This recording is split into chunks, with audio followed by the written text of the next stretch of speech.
Jovito Salonga, Sotero Laurel II, Lorenzo Tañada, Claro M. Recto, Ambrosio Padilla, and Ninoy Aquino. Legislators who stood up for unpopular causes, such as the 1991 removal of American bases in Subic and Clark, 2 impeachment trials, and advocating controversial measures. They stood tall as the Senate titans of their time. Times have changed. Mass media brought the world closer to people. Television and cinema made movie stars and television personalities larger than life. Action film heroes and television personalities became pop culture icons of the masses. It's no wonder the jump from the cinema and television screen to the Senate was easy for many. The Revillas, Tito Soto, Lito Lapid, Jinggoy Estrada, and Loren Legarda. Stars like Joseph Estrada, Fernando Poe Jr., and Bong Revilla became presidential material. They were there because they're famous, they were there, they had the money, they had the network, all the requirement of a traditional campaign. But they were not there because they are really qualified for the Senate. Former Senator Rene Sagisag was elected to the upper chamber on the heels of the People Power Revolution. He never sought re-election. He says the Senate is not the institution it used to be. Ginagawa nilang hobby, sideline. Yung mga ganyan, talagang pag patong-patong, lalong bababa from the celestial heights nung mag-umpisa to the abysmal depths to which it has descended. It's a continuing disgrace. It's a continuing insult to the institution. Can you imagine Claro Recto, Manuel Quezon nag-movie? I mean, ang sakit eh. Meaning, ikaw sagay-sa, kala mo, senador ka, kayang-kaya ng lahat yan. Kita mo si Bong, nagsesenador, nag-movie pa. Sisiw lang naman ang trabaho niyo yan eh. Then there are senators who were accused of crimes. Senator Panfilo Lacson was implicated in the Dacer Corbito double murder case in 2000. He fled the country in 2010, just before the Department of Justice recommended that he be charged in court and before the Manila Regional Trial Court ordered his arrest. In 2011, after over a year in hiding, Lacson returned to the country unscathed. Senate Majority Leader Vicente Soto III was accused of plagiarizing the work of a foreign blogger and former U.S. Senator Robert Kennedy in his series of speeches against the reproductive health bill. Soto denies he committed plagiarism, but for many netizens, the die is cast. An ethics complaint has been filed against Soto, but the Senate has yet to act on the complaint.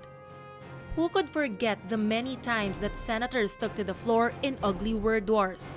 I have lost trust, faith, and confidence in Senator Enriquez's capability to lead the Senate along the path consistent with the reform agenda that I espouse. I therefore manifest that I am leaving the majority and consequently joining the minority effective this day. Thank you. I'm not answerable to anybody about what I say in this Mr. President. The word wars got uglier. Early this year, the Senate was the subject of scrutiny after it was discovered that each senator received 2.2 million pesos in additional expense funds at the end of 2012. That is, except for 4 critics of Senate President Juan Ponce Enrile and Enrile himself.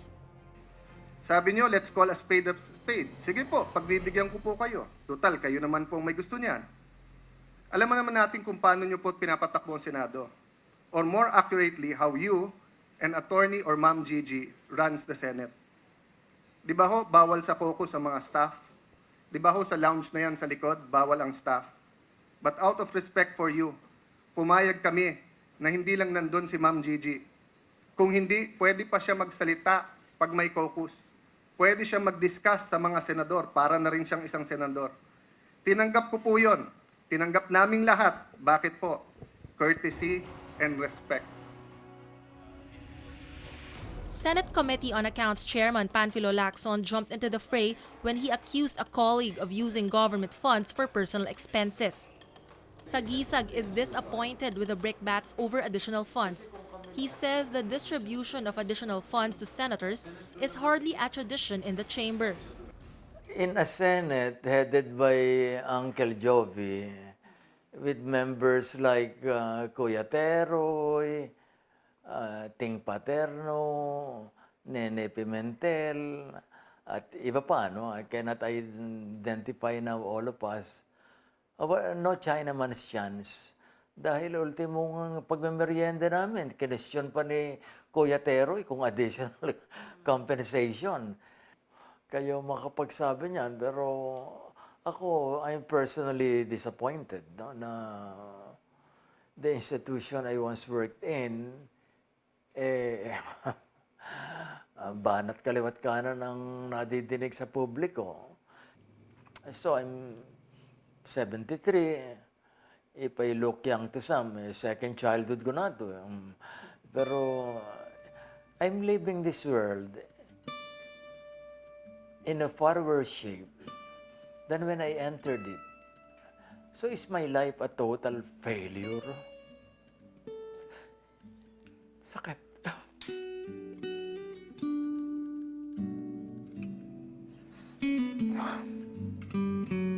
Memories of the old Senate in all its grandeur are still within reach. Can the old Senate revert to its old glory? Sagisag says it's all up to us Filipinos and the leaders we choose, people who have independence, probity, and love of country. It depends on you and me, and most important, to the leaders.